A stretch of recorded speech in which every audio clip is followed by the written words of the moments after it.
What is up, you guys? Welcome back to the channel. It's been a while. It's been like months? I think it's been lots of months. So welcome back. Since my first video, a lot of you guys have subscribed. A lot of you guys have seen the first video. So thank you. And thank you for coming back. Or if you've never been here, welcome for the first time. So since the first video, I was like, okay, I kind of gave an intro into the world of voice acting, like how to get started. And if you haven't seen it, go check it out. I've kind of given like a basic layout of how to get started. But there's a sneaky little other part of starting your voiceover business. We're talking about money. We're talking about money. Let's talk about money. Something I don't have. Let's get into it. How much money do you need to start a voiceover business? First of all, one thing to keep in mind when you're starting a voiceover business is obviously you can't put every dollar you have into your voiceover business. I know that sounds basic, but like, it's something that I had to wrap my head around because I was like, okay, cool. Like, I gotta get classes, I gotta get demos, I gotta pay for this, I gotta pay for that, I gotta pay for that, which we're gonna get into. But also, rent, food, life, those come first. Do not ignore the cost of living. Unfortunately, the cost of living is crazy right now, as I'm sure you're all very aware. It is tricky to build a voiceover business while being broke. That being said, it's not impossible, and it should not be an excuse to not start. Don't use a lack of money as an excuse to not pursue your dreams. Ooh, that sounded better when I said it out loud. If you want to do something and you want to build the thing, build the thing. I talked a lot about in my first video all the things you can do for free. A lot of the things I mentioned in that video don't require any money whatsoever. No business, well, there's a lot of businesses that start with millions of dollars. Well, we're not one of those, and maybe you are, and if you are, help me out. If you don't have $1 million and you're starting a voiceover business, what do you need to know? Now, if you want to start recording high quality audio and you want to kind of get used to the editing process, which you're gonna need to do when you start doing auditions, there are really 3 things you need. 2 things. You need a computer and a microphone. Those 2 things can get you very far. When I first started doing voice acting, I was using a Microsoft Surface from like 10 plus years ago that I got in high school that took like 2 to 3 minutes to open Google, and it was very slow and it was very difficult and frustrating to record voiceover. But I did it because I had no other option and I was broke, so I couldn't afford a new laptop. I also had a USB microphone. So those are the 2 things if you want to get started, some sort of computer and a microphone. A USB microphone, you can get some good ones. I don't know a whole lot of USB microphones, but I started with the Blue Yeti, and I think it's pretty good. I think it's like $100. And even before that, I started with like a $60 USB mic. I think the $60 mic was honestly better. Yeah, I started with a $60 mic and a 10-year-old tablet. The point is I got comfortable recording, I got comfortable being in my closet that I used as a booth, and you know, it worked. If you have the funds to invest in something that's gonna last a lot longer, get an XLR microphone. One of these guys. This is the Rode NT1A. It's as high as I've gotten so far, and it's gotten me this far, and it's all I use. This, plus like the pop filter and everything, I think was like $200 to $300, something like that. Best purchase I've ever made. The upgrade to this from the USB microphone was massive, and now I never have to worry about my microphone because this thing rocks. Oh, one more thing. If you get an XLR microphone, you are going to need an audio interface, which is a little box. I would pick mine up, but it's got a lot of things plugged into it. I got the Focusrite Solo. I think it was also maybe like $100. Don't quote me on that. It's great. You're gonna need it if you have an XLR microphone. So USB just plugs into the computer. XLR microphone needs an audio interface. So you will need 3 things.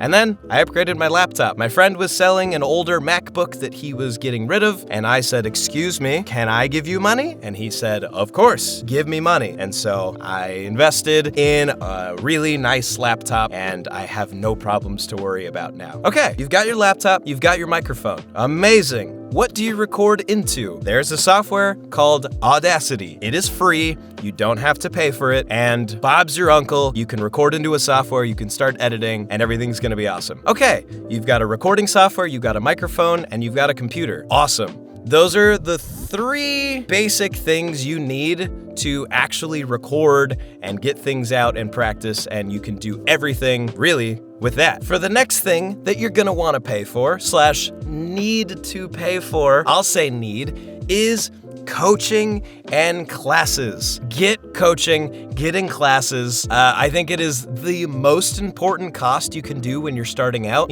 besides basic equipment. You will grow so much faster with a coach and getting in classes and meeting people and talking to people, talking to your coaches. This will push you farther than anything. And I know everyone says that, and it's usually said by people that are coaches because they want your money, man. Here's my caveat. Be careful who you're giving money to. There's a lot of coaches out there. There's a lot of coaches, like a lot. And there's a lot of people that are like, give me this much money and I'll make you this much money. Just be careful. Talk to people. Find the coaches that are reputable and people will vouch for and love. But get yourself in classes, get yourself coaching sessions, and eat the cost, man. I know it's gonna be expensive, but it's essential to running a voiceover business, in my opinion. Other things you're gonna run into slightly later down the line is a demo, a professionally produced demo. These are not cheap. Warning, a lot of money. This is gonna be a big boy. This is gonna be expensive. Demos are your calling card. They are your main marketing tool as a voice actor for the most part. This is what you send to agents. This is what you send to managers. This is what you send to businesses, clients.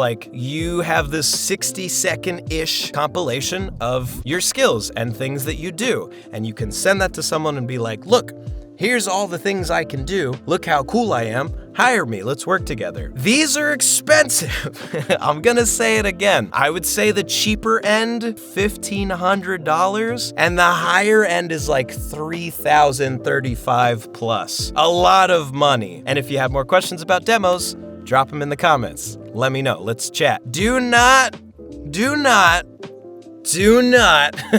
pay for a professionally produced demo until you are confident in your skills and you can back up what's on that demo.